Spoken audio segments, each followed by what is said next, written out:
Para? He said that they had decided You can speak English if you want, Alexa. that somebody needed to go for I help. want you in English.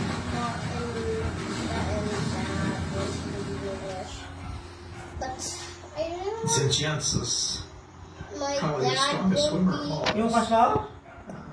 Sorry. he took the Ako, swimming bala. things that Jimmy had on. Makabalo ko na ko dako. Ano na ako? My dad never saw him Oh. as being a Waka strong ko ba? man. Showing Oh. that he could do this. I really can't know. It was Oh. Isa-isa lang ito.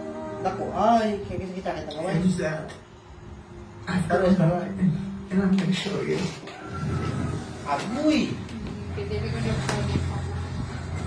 Jens is swimming in the right direction, but what he doesn't realize is that land is 10 miles away. Oh.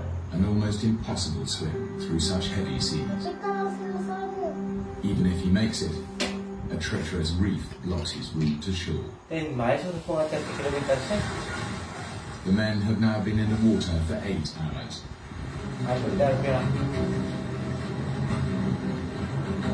Okay na. Yan ang I tawag was wondering how ko. far it is to me. Sorry, How far Lola. is it to me?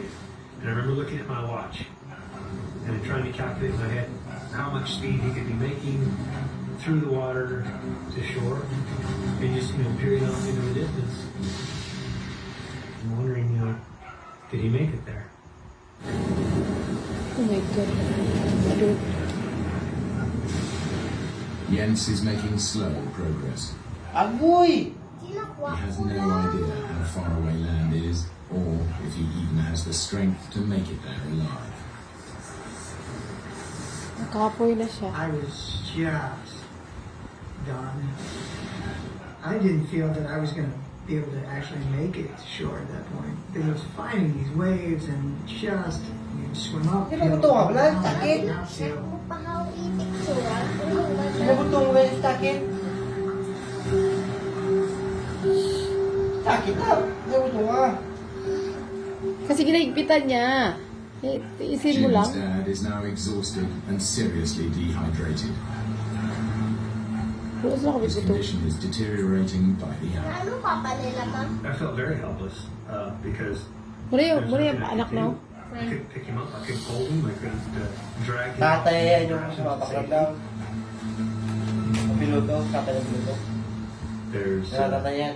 a feeling of extreme helplessness. Hindi.